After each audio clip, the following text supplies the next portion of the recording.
Okay, welcome back to Kaguya-sama Love's War, anime review episode number 13.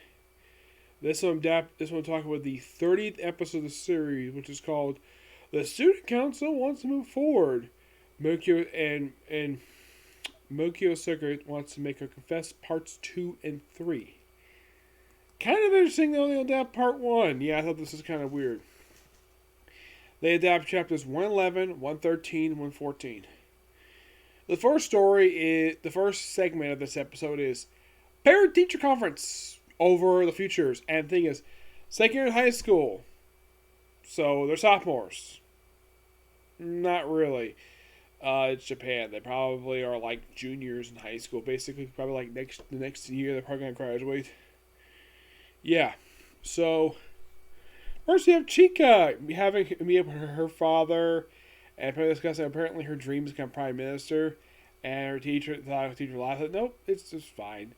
And then we see the president who just in his office, just relaxing, just preparing for his father with the parent teacher stuff. Oh yeah, by the way, it's revealed what his plans are. He wants to go to Stanford. Yes, he wants to study abroad. The treasurer is not exactly sure what he was up to because they don't see any of his family in the episode. Kaguya's father is absent.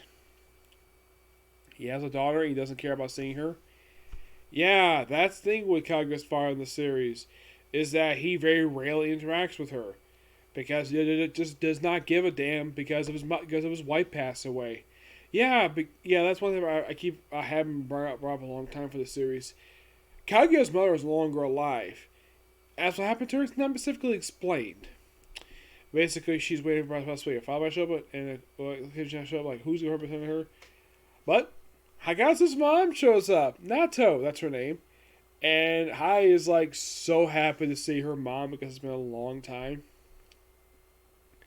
And like, oh, I've always thought of basically doing it. And apparently Ai's dream is to switch jobs for reasons. Yep. And before they have the meeting, like, apparently Maku's father shows up. Yes, who Kaguya's met before. Oh, hi, President's father. Yep, that's what she refers to him as. I'm like, that sounds very familiar.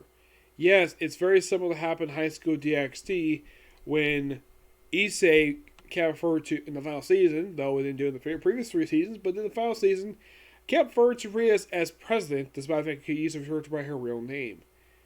And also, she was obviously in love with him. In the case of this, like, basically, I knew like, of course, they hadn't changed the dialogue a bit, basically, where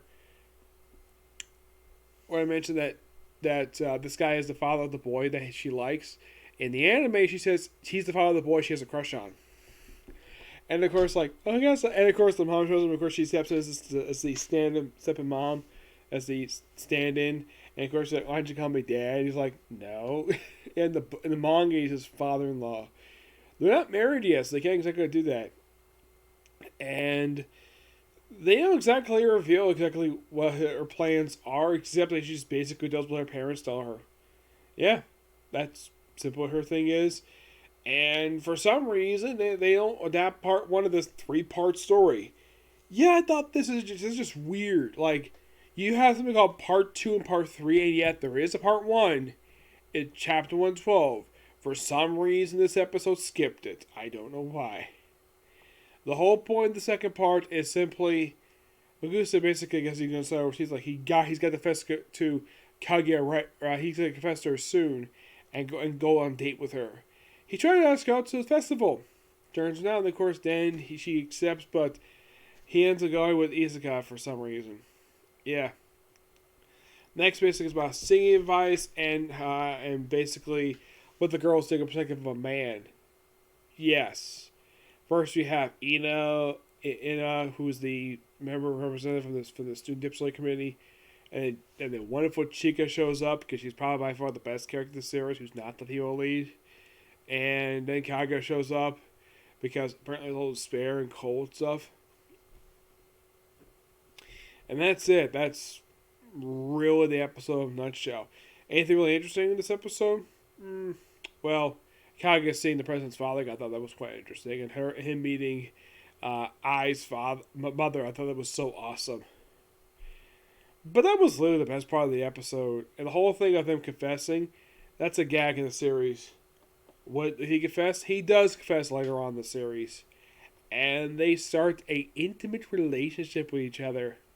Yep, they do this around chapter 150. Yes, they do. I haven't read the book in a while. The last chapter I read for the series was like chapter 207, so it's been a while since I read the series. And if you're curious, okay, since they kind of adapted, because this week was 111, 113, and 14, I'm thinking, what about chapter 110? That was that for a 3 PV episode. Yep. That's you can find that. But why 112 is skipped, I think it's kind of weird. So as of currently, they're up to 114. They're not done with the series yet. Oh, heck no. There are 3, 4, 5, 6, 7, 13, 14, 15, 16, 17. What about 17 in a row left? Yes. Now, as for if in fact they're going to adapt more of this series, like, I'm hoping they adapt the first few chapters. Eventually, I hope they do. Maybe they might adapt it for the finale for the season. Who the heck knows? Because for some reason the season 1 skipped it, because all the rest of the series I watched that basically that from manga. First few chapters, all of them adapted. I've never heard of a series at this point in the series where they still have not adapted chapter 2. One Piece started with chapter 2 in the first episode. 1 was added a little bit later. But at least they freaking adapted it. A lot of our series I watch basically actually want to adapt the early chapters. This one, for some reason, I had to skip over them. For reasons. Yep. But not much else to say about this episode. It's okay. At best.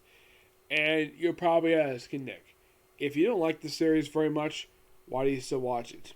It's got beautiful animation and I like some of the English dub actors. Even though watching it in Japanese. The only thing keeps me on the series is Chica. She's the only reason why. Because she constantly shows up. She's an absolute great character. And she's the only reason I watch the show is for her. The typical the Chica show because even though she's got a bubbling personality, she's a fun character. And of course in English dub she's voiced by Jad Saxton. Who I haven't met yet, but I have met Kaguya's English dub actress. Oh yes, I have. I actually have met her very recently. Yes, I have.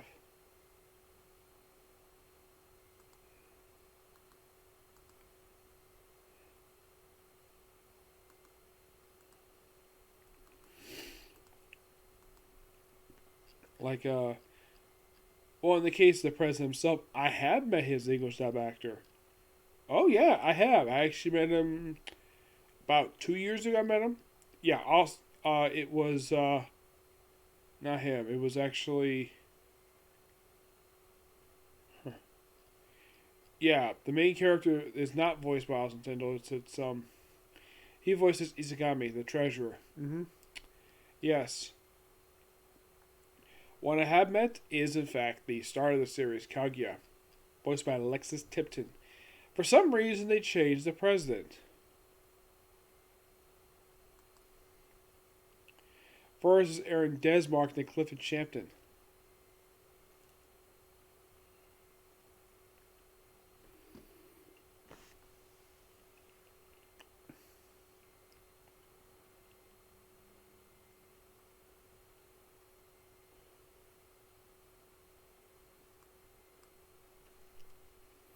Yeah.